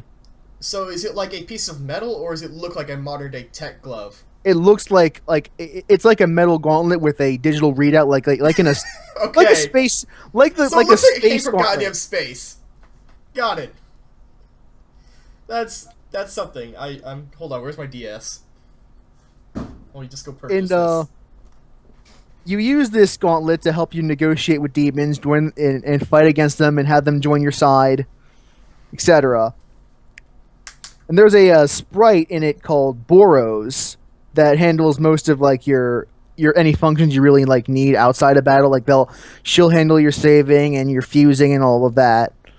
Voiced by Ali Harris. What? Yes, She's famous. I'm I guessing. recognize that voice. Who is Allie Harris normally? Like Lightning or Liara. Those are Oh. her two big roles. Huh. lightning. I like lightning. We're not gonna get into that. That's interesting, though. But yeah, you can save anywhere because you have the smart gauntlet. Hmm. And they also handle inheritance a lot differently than most SMT games. Like when you fuse a demon together before you complete your fusion, it has a list of all the skills both your new demon has initially, plus all the skills that the parent demons had. And you can just choose which ones that demon inherits out of that list. So it takes out the whole aspect of fuse, refuse until you get what you want. Yeah, it's just there's a drop down list. You just pick all the ones that you want the new demon to have. Seems like they took this one to be like the most forward thinking of them all. Yeah, Look, and it this does is what allow we for a need lot to of customization. And the way your character earns skills is that when your demon maxes out their level and maxes out and learns all their skills, then they can teach you some of their skills. And if you like, for example, if my character already knows the Augie spell, which is fire, and the demon that I just leveled up to the max also knows Augie, instead of having to teach me Augie again, they'll just level up the Augie that I already have. And I'll have an Augie +1. Augie +1. Which is a bit more effective. And that's how your protagonist learns skills. But towards the where I'm at, we've gone to the unclean kingdom called Japan. Oh god. What? Because are we getting into this? Apparently this kingdom exists and has never discovered Japan up until now. And they're wondering about all the magic technology, the magic that Japanese people use to light their houses at night. I'm starting to get to this impression that this Eastern Kingdom is Chinese related. I don't know where it's from. Just a thought. Oh, and it's modern. It's modern day Japan, though. It's not like. Excuse me? No, yeah. This kingdom apparently is in the year 1942, but they somehow traveled to modern day Japan. I haven't played enough to know what the whole thing is going on. So, it's almost like referencing Japan being isolationist. Just like, what happened? And everything, because anything outside their kingdom is referred to as the unclean one's territory. Oh god. So I'm not entirely sure what's going on here. I haven't really played enough to find out. But also on the way, they find a mystical relic known as a gun. That you shoot projectiles called bullets at enemies. So how do they handle this in the writing? Do they play it off for jokes?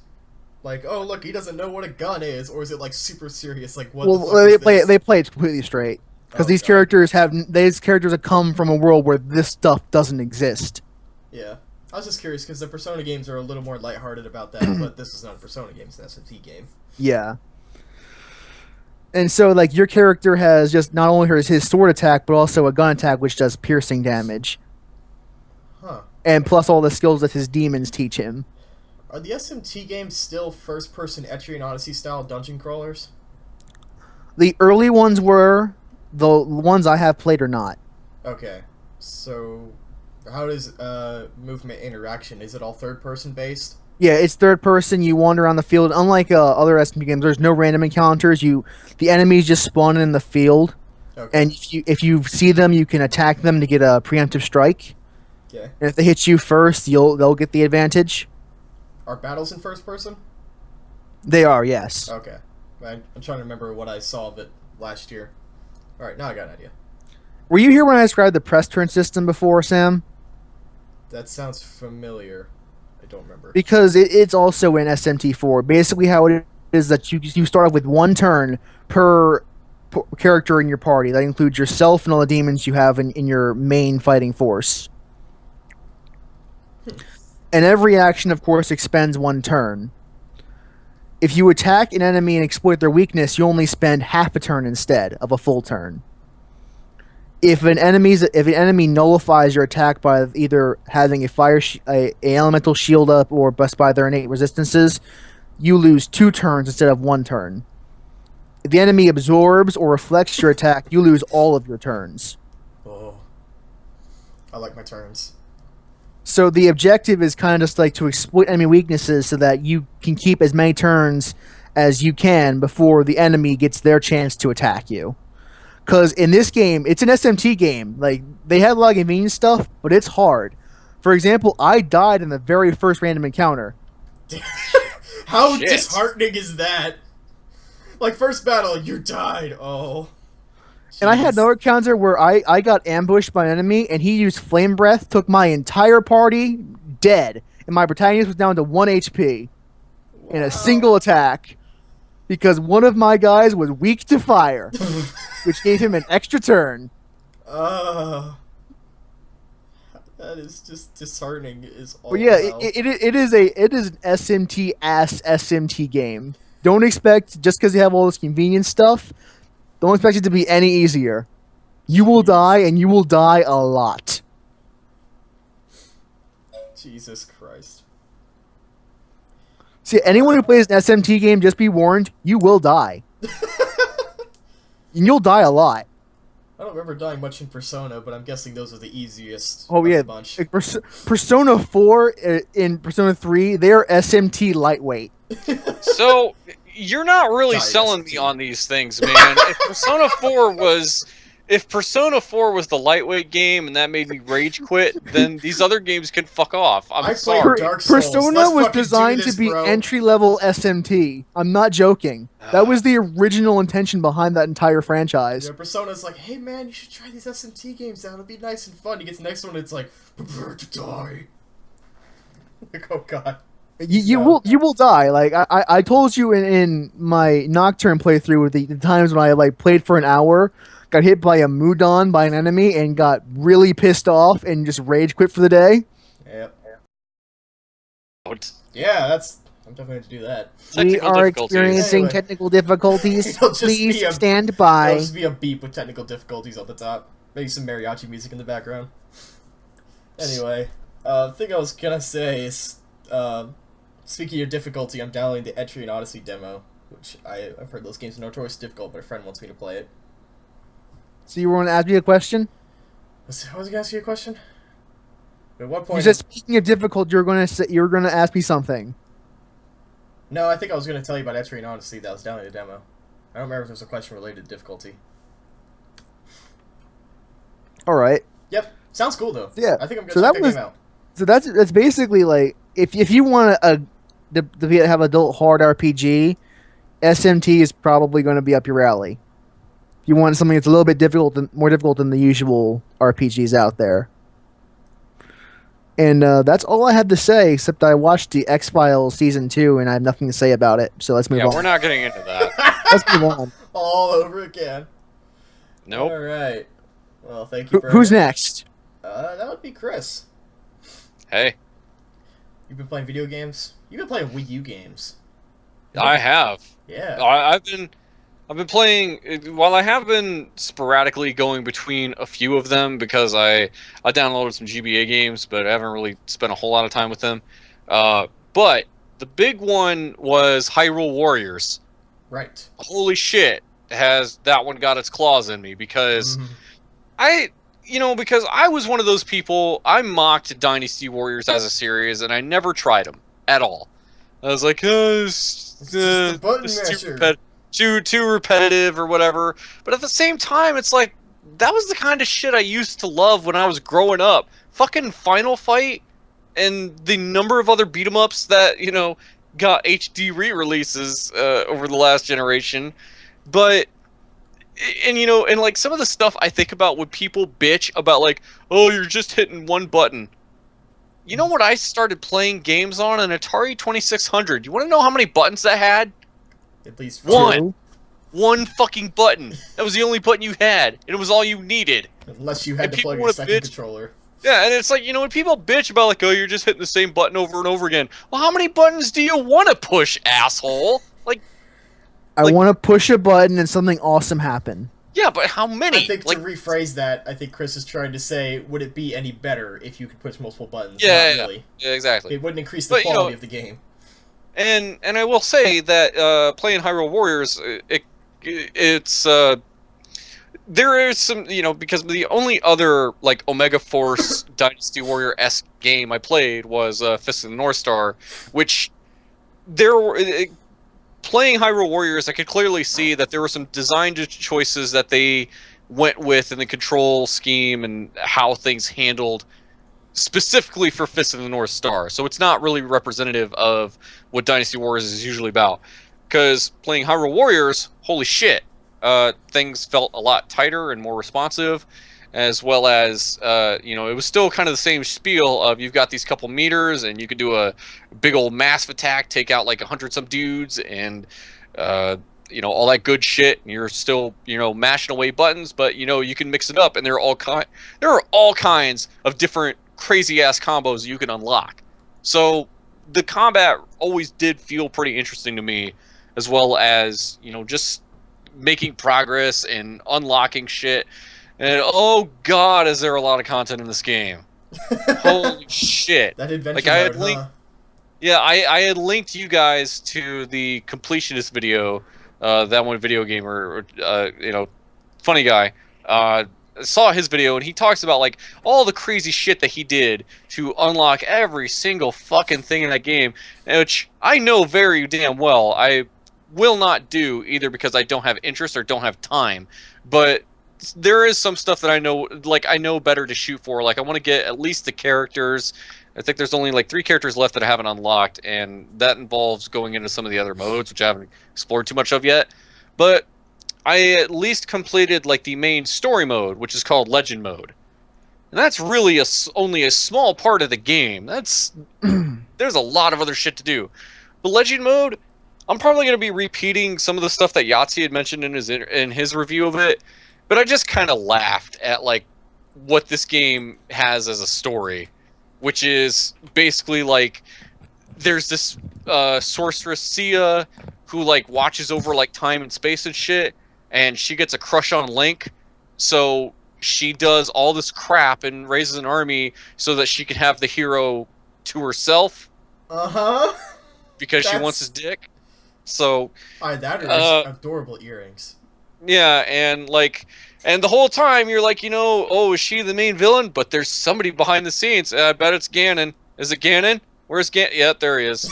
And, Big surprise. yeah, it's only yeah. It's just that whole thing. Like they try to act like there's some kind of surprise when it's like we see this shit before you even showed it to us. I mean, it's like, fucking Mario and Bowser. It's like, of course it's fucking Bowser. Honestly, well, not only that, I was surprised it wasn't Ganon at this point. well, not only that, it's that. And by the way, Ganondorf in this game has fucking Super Saiyan 3 level hair. Yeah, I saw that. It looks great. It does. But the story mode made me laugh because fucking near the beginning of it, like Zelda supposedly gets kidnapped, and then Sheik shows up. It's like, who are you? And it's like, I'm totally somebody you don't know. You like, didn't play really? fucking Ocarina of Time. Please don't remember that. In the very beginning of the game, like the first cutscene, where they're like, we have to find who the reincarnation of the hero in time is. We don't know where he could be. And sure enough, they go right outside, and there he fucking is in the training yard, just fighting a couple dudes in a training exercise. Like, of course that's him. It's like, look at his hair. And he's the only one that seems to be doing alright. So, it's just so dumb. As well as, like, and probably one of the stupider things was, you go to like the area where you're supposed to have the final fight with Sia, who's like the sorceress, and like it takes place in a level which is like her inner sanctum. So it's like this is supposed to be where like she hangs out, and it's just I know why they did this because a lot of the stuff that goes on in the story is for fan service. But you go there and it's like she has all these like different pictures and statues of like the other heroes in Zelda games. Which, by the way, when I mean fan service, I only mean fan service for Ocarina, Twilight Princess, and Skyward Sword, because apparently that seems to be the only other 3 games they give a shit about. No one cares about Majora's Mask. That's sad. Yeah. Didn't the moon make a cameo in like one level of Majora's Mask of Hyrule Warriors? He's one of the supers, I think. There's two things. One is when there is a level where you have to come up with some magic spell to defeat this dragon that keeps showing up, and like when you get the spell like super jacked up, they straight up summon the moon and pull it down to defeat the dragon. And then when you get the because you still have like some of the traditional weapons, like here are bombs, here are bows and arrows, here is a hook shot, here is a boomerang. And like once you find those, you basically like you have those all the time, and you'll use them. You'll use them for different bosses. They can be handy when like fighting like other tough enemies as well. But like one of the things that you'll find on the battlefield is like you'll find enhanced versions of the weapons that only enhance them for a limited amount of time, like a power up. Like if you get like the enhanced bomb, it's basically instead of throwing a couple bombs, it's just one big ass bomb that gets thrown, and the boomerang like gets even bigger and it like knocks a couple dudes out. The arrow, like when it's enhanced, it fires like 3 seeker arrows and crazy shit like that. And the hook shot, when you have the enhanced version of that, you straight up like you pull yourself into the enemy and you straight up pull down Majora's Mask Moon on them, like a smaller version of that. Like, it's really weird. So, but it's cool that they do crazy over the top shit like that. That is all this game, and like the super combos and everything that they do is just insane and nuts. And I was loving every minute of it. But yeah, the story just seemed so fucking silly. Like when you go in the Inner Sanctum and it's like they just make Sia this creepy fucking stalker. Like she's got all these pictures of Link on her fucking walls and statues and shit. Like from a fan service perspective, it's like, oh cool, that one looks like Ocarina and that one looks like concept art. But from like the story perspective, it's like she's just got all this shit of his face just plastered around. It's so dumb. And yeah, so I finished it, and it was pretty much, hey, yeah, Ganon shows up, and you gotta stop him. And the final boss fight, of course, when Ganondorf shows up, it's always like, so when does he turn into a big mutant pig? And sure enough, that happens. Of course it happens. Yeah, that happens at the very last stage, where it's like, instead of Ganondorf, now he's Ganon. And to the game's credit, he's like the biggest boss, like as far as size. Like he really is like the biggest one. And then the whole puzzle was just like, oh, those other big bosses we had to go up against? Okay, you're gonna do all of that on him. Like, okay. And finish that, story, it was a story. As well as an excuse of, here's a couple levels based off Ocarina, here's a couple levels based off Skyward, here's a couple levels based off Twilight. And there you go. And I also love the fact that they have at least 2 like characters in the roster that are based off each one of those games. Like you have Princess Ruto and Darunia, whatever his name is. He was like the big Goron leader guy from Ocarina of Time. I never played it. Well, he was the big King Goron dude. He's got a hammer. But you have him, and you have Princess Ruto from Ocarina. And then for Twilight Princess, you have Midna, who was the, imp princess thing with the big, like, rune helmet that she was wearing with, like, this big hand that comes out of it. And it's funny how, like, some of her combos, like, she just straight up summons a wolf, because her whole thing was, like, in Twilight Princess, when Link was in wolf form, she would, like, ride on him. Mm-hmm. So... But obviously that's not the case here. But she could just straight up summon have Shadow Wolf just to ride on in battle, which is kind of cool. But it's like you have Midna, and you also have Agatha, who was also this girl in Twilight Princess that like collected bugs or something, and she sucks. I'm glad she's not. Oh god, I forgot about her. Yeah, she has a fucking umbrella. She sucks. It's just, I don't even know if I'm gonna bother unlocking her, but whatever. But what's funny, Skyward Sword, you only get 1 character from that game, and that is Fi, who is the fucking annoying ass AI sword character thing that was in Skyward Sword. That it's like, of course you've only got 1 other notable character to use from this, because who the hell else are you gonna pull from Skyward Sword? Fucking Groose? Fucking... I just thought that was kind of hilarious. It's like, you've got at least a couple characters from these other 2 games that people actually liked. Skyward Sword, it's like, here's this one annoying, stupid thing.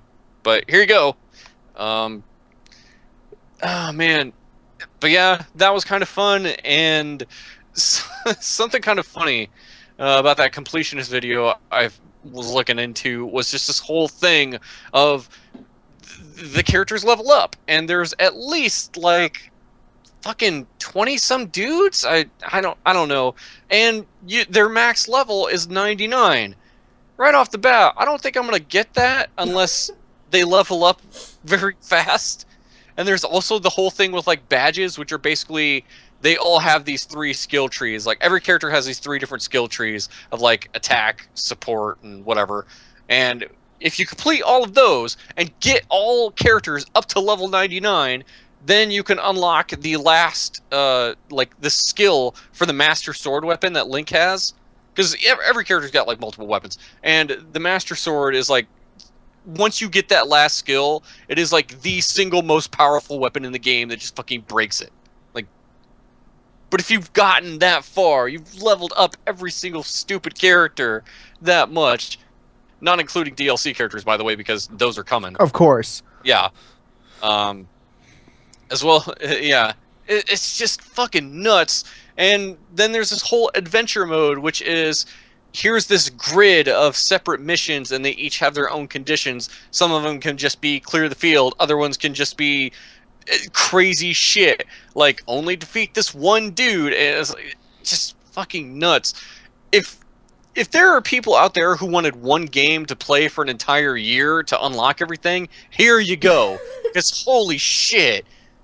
I will say, I totally feel like I got my $60 worth out of this game. I had a friend of mine who was considering buying that or Bayonetta 2, and he was like, I think I want to get this because there's more to do, and I was like, but do you want to do it all?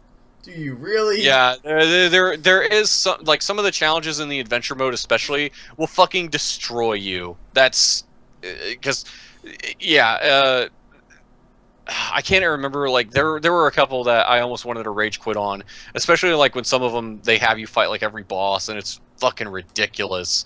And the DLC, which I did buy, because they've got 4 DLC packs coming, and they already had a season pass, which was like $20 on the Nintendo eShop. I gotta say, Nintendo, you know, yeah, they've started to use DLC too, but you know what? None of their DLC seems really gross like some of the other stuff. You know, Like it's like Capcom games. yeah, this one actually, because even if you didn't buy the season pass or any DLC whatsoever for Hyrule Warriors, in their last update for this game, they straight up added 3 new characters for free in a free update. They That's just good. yeah, it was 3 of the like enemy boss characters. They just straight up like, here's an update, now you can play them. Don't have to pay anything extra. They're just here. And they're actually cool characters, which is really good. So, but there's that, and there's like the DLC characters that are coming.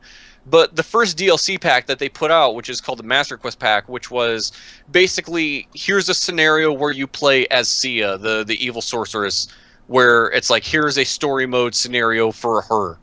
So, which is cool, because it's like, oh yeah, I've got her unlocked. It'd be cool to have like story missions for her, like, you know.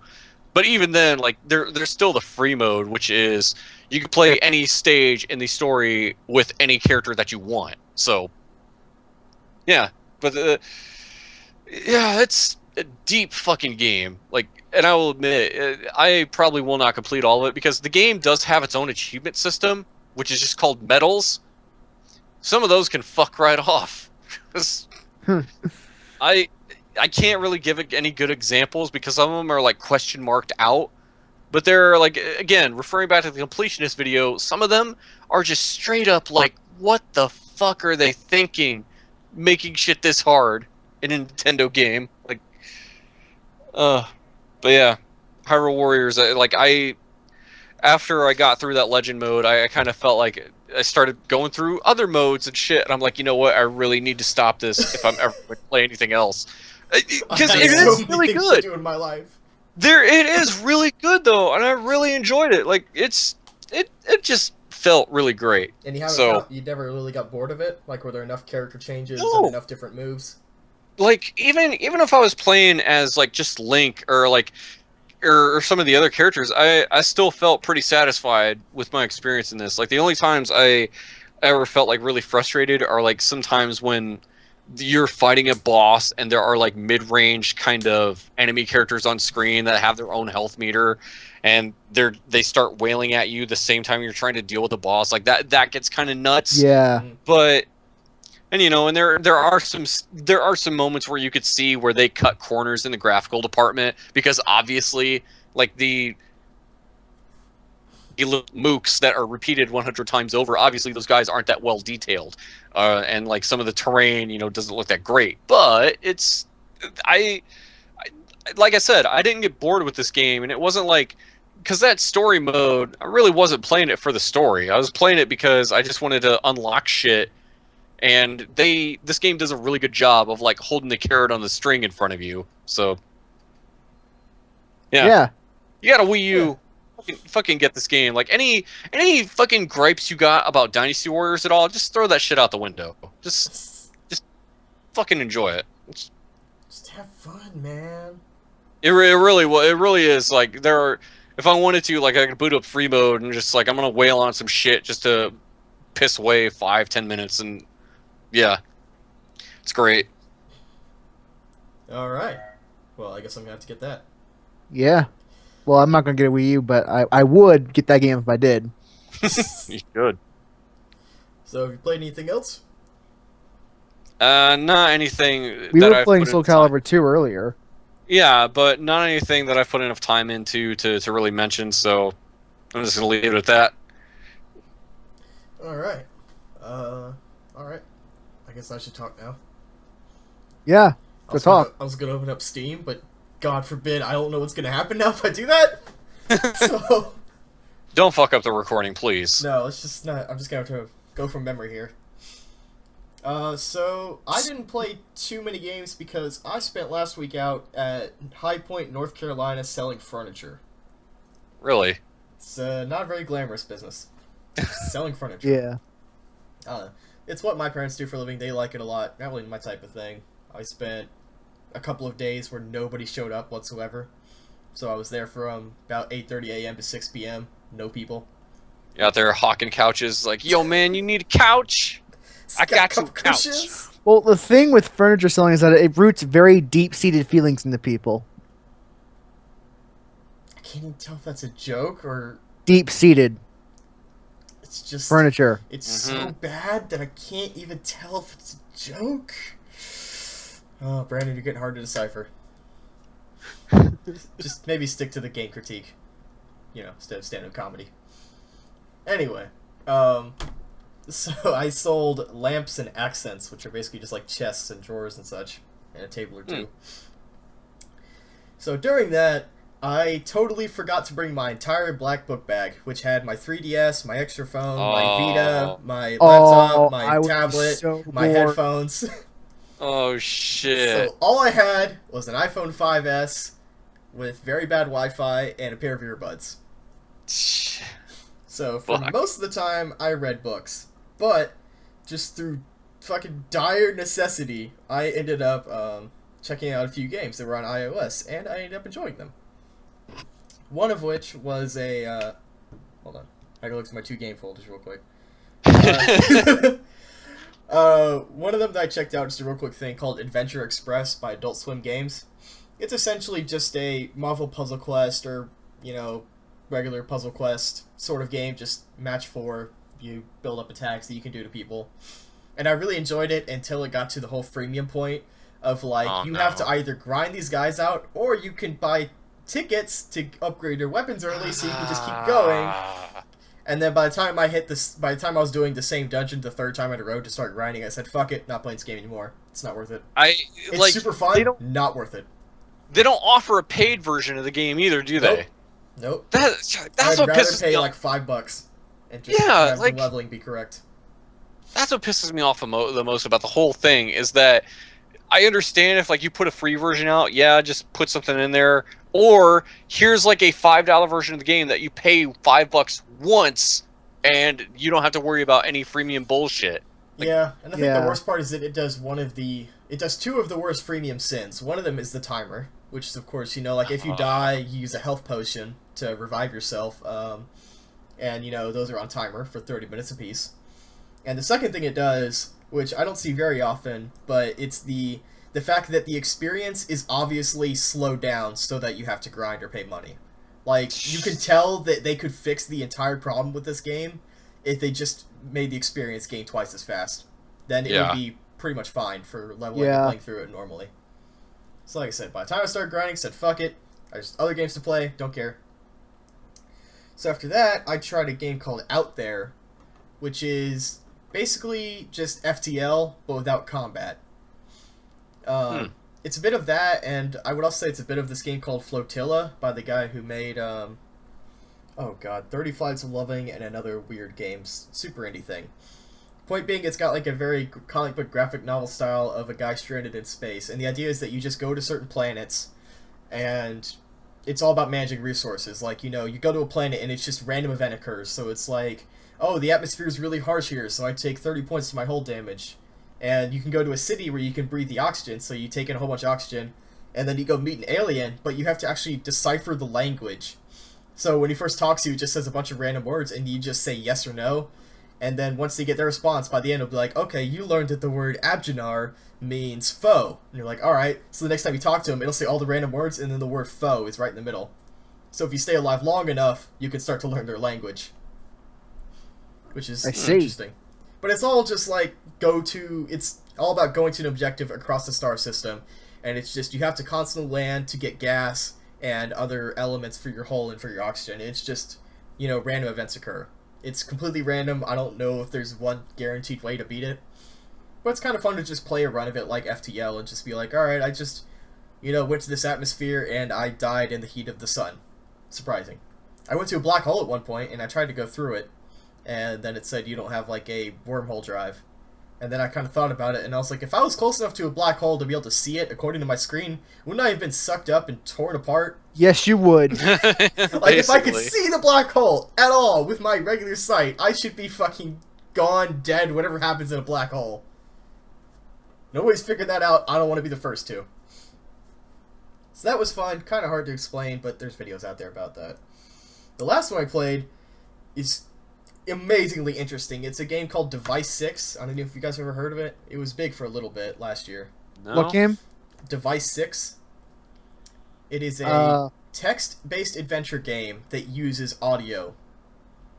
So the basic way to explain it, it would really help is to say that the text is very reminiscent of a book called House of Leaves, where the text in House of Leaves changes page to page, so sometimes the text will take up the full page, sometimes the words are scattered around randomly, sometimes the words are vertical or horizontal, sometimes they're upside down. See. And this one kind of works in that sense that when you first start reading, it's a paragraph, and then as you scroll through the text, you hear footsteps. And there's like a sort of a layering effect where there's a image in the background, so as you sort of pull the screen back and forth, you can see different parts of the image. It's like if you looked at your wall, or like looked at a picture on the wall, and you cut out a circle on a piece of paper and put the piece of paper up to your eye through the hole, and you could just kind of move the paper around and see different parts of the image, but only a little bit at a time. So as you walk around, you hear the footsteps, and then the first interesting thing that happened is that the text started making a hard right as the character made a right turn in a hallway. So I'm reading the phone sideways now, instead of straight up. And then it gets to a point where it's like, okay, Alice walks up to this door and it's barred. So she pushes through and she hears a little something. And then it tells you at the beginning, wear headphones. And I understood why, because when I heard it, it was like she hears something, and I can hear this guy going like, the answer to the problem is in the room of the Renaissance man. And as I scrolled backwards to go back to the room he was talking about, the audio started fading away in my right ear. So the audio is straight up important to that, to the footsteps, like all the things make noise. There's a really great example of the text and the audio working together where you walk downstairs, and it's like two words at a time, like she walked, and it goes down one row, the words do, downstairs, and it goes like down one row, so it looks like a set of stairs, and it makes footstep sounds going downstairs. And when you enter an area where there's, this is all chapter 1, so no spoilers, but at one point I entered an area in like a hotel where there's a whole bunch of mannequins, and you just hear like this background noise of people talking, and then you realize it's just a tape recorder. So at one point it's like you scroll over and it says she shut off the tape recorder, and you hear like a click sound, and there's no more background noise. And keep in mind, you're reading the text, nobody's reading it out loud to you. So it's really interesting just the way the audio interacts with how fast you read it. Oh god. It's kind of interesting. It's so hard to explain, but I'm sure the developers probably got a trailer on YouTube. If I can find a good one to explain it, I'll definitely link it. But it's just this weird mystery of you just woke up in a place in the middle of nowhere, and you have no idea how you got here, and there's some weird devices that... Of course! There's like some weird devices that are like all 1984, can read your thoughts and change your perception of reality if you wear them. And just, like, the only problem I have is that the puzzles are fucking hard, to the point where you have to take handwritten notes. I'll post an Imgur album of the notebook that I was keeping while I was sitting there waiting for people to come in. So if you look at these without context, I look like a madman because there's all these notes that says, okay, like the notes literally just say like Mama Bear number 69 parentheses, maybe backwards upside down 609 069. Just And this then fever it says like, scribblings of- yeah. Below that it says like Papa Bear says Mama Bear is lying. Number is backwards. Draw an arrow back up to the letters. 069. Then like another set of parentheses. Correct. Put in code. Wow.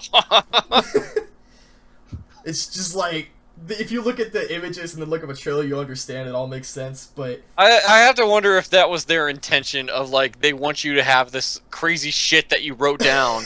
I thought that too, and I was like, am I just really dumb and have to take notes on this? And I was like, if you don't, then you have a fantastic memory. Either that, or you're constantly scrolling back and forth to remember all this stuff. Or Because you it's looked a at lot a of guy. memorized- Yeah, it's like I'm remembering a lot of numbers. The only problem is I've had to look up a walkthrough for every chapter because I am terrible at puzzle games. So I'm trying to get through this one currently, and it's like Professor Layton style of like the puzzle I'm currently on involves a grid, and I'm inside a chapel. Oh god, this puzzle is so cool. So I woke up inside a coffin in chapter 4, and there's somebody giving like a eulogy for me, and apparently when I open up the guy's coat, where it was another mannequin, I open up his coat and there's a tape recorder, so it has 6 different channels on it. And I hit the channel 2, and I was like, what is this sound? Because it's just going, "Roll, roll, roll, roll." And then I discovered there's a back door. So I walk into the back door, there's a mirror, and I go through the mirror into a complete upside-down version of the chapel where all the text is upside down and backwards. But the audio that sounded weird before there is now playing forwards, and when I went later on, I discovered that he's actually referencing a graph that you pick up later on, where he's saying basically the audio just says like, Alpha lives in the house below me, Beta has a flat roof house, Alpha has the only house with a chimney, and it's like me and Beta live separately, there's an abandoned house between me and Alpha, so it's like a grid where you have to figure out which houses correspond to which space. Yeah, because good luck following that shit. see. Holy- Fuck, like, I'll show you my notes later, because it is like, fucking insane trying to follow all of this. But it is amazing, just the way they interact text with audio. It is very much a video game in the most basic sense of the word. And it is just awesome. I would highly recommend that. It's only on iOS right now. I can't help but feel like I'd be a little weirded out playing some of that stuff because, well, like the way the audio cues and shit work. Like sometimes when you're just listening to audio and you have like nothing, like no visual to go by that, it would sound a little weird. Yeah. That and just footsteps in general can be footsteps in general can just be a creepy noise. Yeah. Well, I mean, there is a visual, but the visual is the text, and the text is sort of represented as the landscape you're walking on. So text is in a straight line as you walk from hallway to hallway. It's a big block when you're in a room. It looks like stairs when you're going downstairs. It's really weird. I'll have to show you a trailer or something, but that game blew my fucking mind. And I'm not done with it yet. Apparently they're talking about a sequel according to their Twitter account. So I'm That really sounds interested pretty in cool. that. Yeah. I can't do that justice, but it's cool. Other Awesome. than that, when I got back, I barely played any video games, but I did try. At one point, I picked up Shadow of Mordor again, even though I beat it, and I was like, I want 100% it. Like, just get all the collectibles and do all the side missions. Fuck that so hard. For one reason. Because the collectibles are shown on screen. That's not really a problem. It's just go collect runes to figure out a sign, and there's collectibles for all kinds of sign stuff. What's and the then, butt there? Yes. But the side missions commit a cardinal sin of modern game design to me, which is if you fail a side mission, say like a stealth mission where it's like kill these 3 guards without getting spotted, you get spotted, there's no instant retry button. You have to go back to where the mission starts and restart it from there. Bullshit. That is the only reason I am not going to bother with that game anymore, because I tried the same stealth mission 3 times, and I said, you know what, it's so simple to just put in a button that says, you want to restart? Because it pulls up like a menu, and it says abandoned, but there's no restart. Even if they're optional, auto-fail stealth missions in general are just bullshit. Yeah. But it bugs me because it's not like when you fail, it just, the mission objective just goes away. It literally pulls up a screen that says you failed, and the only option is abandon. Like, the fact that they bothered to bring up a menu to tell you that you failed, and not a button that that's says like restart. spitting in your eye. Yeah. Like, if if it just was still the game and it was like, all right, well, there went the mission, I'd be like, okay, that sucks. But the fact that they bring up the menu and tell me I have to confirm that I have to abandon the mission. Oh god, that is the worst. That's something that I would hope they would fix in a patch, but I doubt they ever will. Yeah. But that is just the absolute worst, and it's gonna keep me forever fucking finishing that in the 100%. Other than that, I messed a bit with Sleeping Dogs again. Same as ever. Can't really say much about that, because I talked about it before I left for market. And I guess because Chris brought up Dynasty Warriors, I don't remember if I talked about how I bought Dynasty Warriors Gundam a few weeks ago on my PS3. I don't think you did. Yeah, because there was one night where I beat Dead Rising 3, and then I immediately went and bought Dynasty Warriors 8 on Steam. Terrible port. And then I went and spent another $50 and bought Dynasty Warriors Gundam 3. Or Ultimate, or Resurrection, I don't know, it's the latest one. One of those things. But it's funny that because a lot of people said they like Hyrule Warriors just because of the whole Zelda thing. It's like something to latch onto that makes it more interesting than, Dynasty Area China. And I felt the same way about Gundam when I was playing it, because I was like, holy shit, I know who that character is! And it's like, the gameplay is mindless as fuck, but the idea that you're playing through the battles from the anime series, even though they're not nearly the same, but the idea that you're killing, like, the same people or fighting the same people just blew my mind. I was like, dude, I could play as the Gundam 00 characters, and I just watched that anime last year, and I could play Gundam C characters. So I kind of had that weird moment where I was like, this game is not great, but literally just the dressing is what makes it interesting to me. Fan service. Yeah. But it was enough. Yeah, I mean, it's, because with the Hyrule Warriors, I mean, obviously, there's some fan servicey stuff of, like, yeah, I am Link and I'm tearing through shit, or, like, hell, even if I went to, like, playing as Ganon and doing all kinds of crazy shit as Ganon, and, whereas, like, Dynasty Area China, which obviously I don't know the history that well, maybe if I was history buff, I might get a kick out of it, even though they are basically perversing history in whatever weird, dumb ways that they do for that game. But still, there's something to be said for fan servicey stuff with that game engine and the things that it does. Yeah. So it's just a super interesting sort of look into video games in the sense of, like, how little a game needs to do to be interesting to someone. It's like, literally just give me the right theme, and it doesn't matter what the game is. It's like the people who play, card games based off certain things. It's like, I bet there are people who would play a trading card game based on Gundam purely because of Gundam. Mm-hmm. I know they did it with, like, Naruto. Yeah. I had those trading cards back when I was into Naruto, when that first came out. Same deal. Okay. I didn't play the Naruto card game because I was already playing too many card games at the time. I had that in Yu-Gi-Oh! I did remember, though, the last thing I did is that I recently started all of a sudden following and totally talking to a whole bunch of indie developers. One of which I think Brandon follows, Javi? JV? Yeah. His name. Yeah. He's an Cool old dude. friend of mine. Really? Well, not in real life, but we met talking about Dear Esther. Huh. Yeah, like, we started About talking how a we whole bunch. thought it was okay, but not as great as people were supposing it was going to be. Yeah. But Or I've it been was. talking to him a was. whole bunch. Sorry. I was talking to him a No. whole bunch, and he recommended itch.io to me, which I've always heard about, but I never really, like, full force went and bought stuff from it. That service is pretty awesome. Because itch.io is basically like Steam for indie guys because big publishers don't care, and it's just like you can pay people can put it up for whatever price they want, including pay what you want, and it's just the most impossibly small games you can imagine being on there. Like, one of them is just involves just typing words as the sun comes down. It's like, type as much as you can before the sun goes down. And it's just like free little game. It's like 10 megs. And I just, like, it's so weird when I just went through the top games on there, and I just started clicking download. I paid, like, a couple bucks per game, and I just went and played them all a whole bunch the night before I left for market. And there's some really cool ones. Like, one was a Game Jam game. I don't remember what it was called. It was in my email. I think I still have the folder somewhere. Where the idea was that you play as one of the girls that the guy in a dating sim is hitting on. Which I thought was great. And it's like, it literally takes like That's 5, funny. 10 minutes. I think it's free. I paid like $5 for it because I thought it was adorable as hell.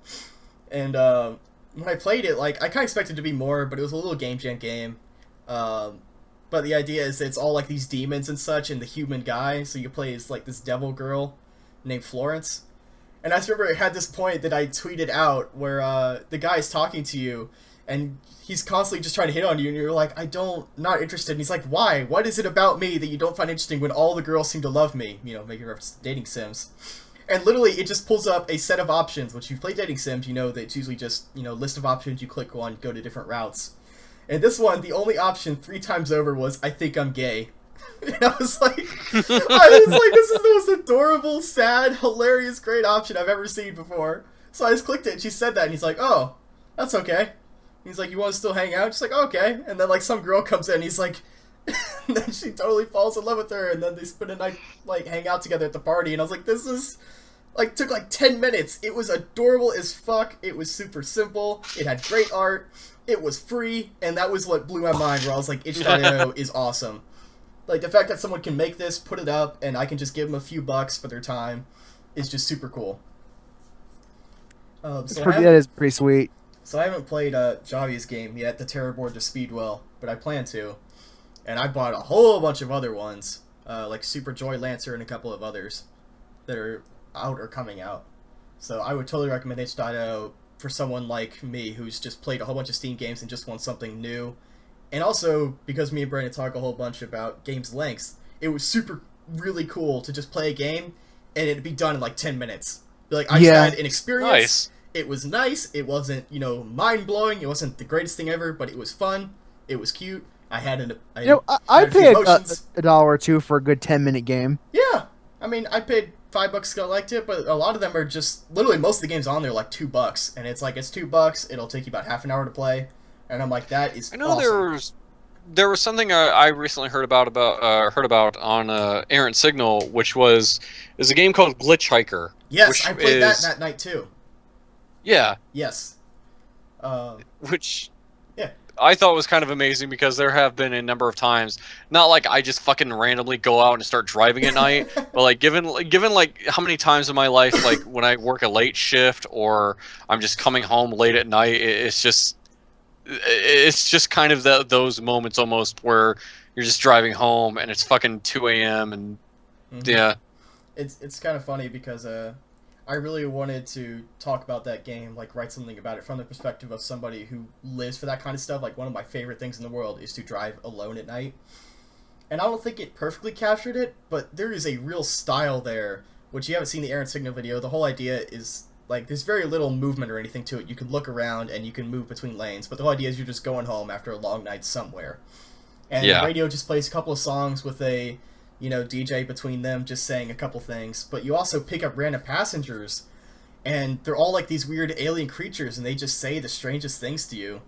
You know, like one will just come in and talk about this relationship she had with another girl, and she was like, yeah, and then one day I just stopped talking to her, and he's like, so how do you feel about long-term relationships? And he'll just give you a set of answers.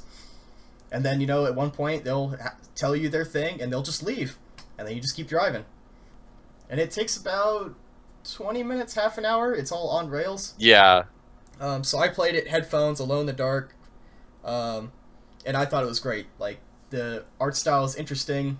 The soundtrack's pretty cool. It really captured the essence of just being alone at night and just kind of being super introspective all of a sudden, which I do a lot. Like, when I'm alone at night driving, like, all I can do is think about all these really granular, big philosophical things about myself.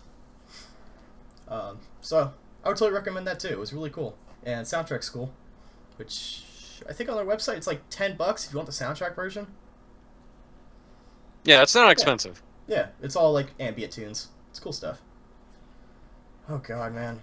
I'm trying vainly to remember really if I played any others, but I think if we can even yeah, real quick though, just for reference, I will link all of these, but the dating sim one that I talked about earlier, it's called Kindness Coins. And yeah, I've got some others, but I think I'm good. Yeah, I think that about does it. So yeah. Indie games are super cool. We should check out more of them as a gaming culture. They're doing a lot of cool stuff. Will that be it? Yes. I think that's it. I feel like we've been here forever. Yeah. All right. Will you guys have any last minute announcements? I wrote a article about my hatred of Project Cross Zone. If you're interested. Did you call it Project Hate Zone or just call No, it I called it Project an Impressions Project Cross Zone because Yeah. I'm not an asshole. Fair enough. So that will be on Brandon's site, pressstarttodiscuss.blogspot.com. There'll probably be a link in the show notes. There will be. I'll make sure of it. And I can finally say it for the first week. I wish I had one of those party blower things to make the woo sound. But I launched my website and posted my first article. So if you want to hear me talk about the 2014 Strider game that Chris has been trying to play forever, you can check. I was able to play that. Well, we didn't talk about it. Fuck. Next time. Well, I didn't spend any time with it to really say anything, so Okay, well, play it for next week. yeah, maybe. And then read my Or article. the week after, or the week after that. Yeah. Who knows? Just make sure you read My video article so you card can see I'm works. wrong. That was a big thing. That was a big thing I was trying to get. It was just, does Make it this not work? catch Ready? fire. Yep, today. It was. Okay. So you can check out my website at endlessskybox.webhook.com. I think it's .com. No, it's .org until I fix the URL. Get it fucking right. It's your own website. Well, it's because it's .org and not .com. Which is everything. Plus, you know, it's much faster. It's much cooler to say something really fast with .com than .org. I'm tired. It's forced habit almost. Yeah. Oh, poor you. Yeah. Tired. I am tired. Thank you very much. All right. You don't get to be tired. I'm not entitled to be tired. You are not entitled to the right to be tired. This is gamer entitlement, what's going on right here. Oh no, start the new hashtag gamer entitlement. Let's get this trending. Anyway. Let's do the opposite of that. Let's in fact just make sure not that start never new let's hashtags. never make sure that trends ever. If we're gonna start any new hashtag, it should be hashtag the texture pop, which you can use to talk about us on Twitter. And we'll probably never look at it, but go ahead, do it. I have a fucking TweetDeck column dedicated to that. It's just us, but it could be you too. See you next week, everybody. This is true. It could be you. It won't be, but it could be. Let him end the show, Brandon. Bye, everybody. Bye, guys.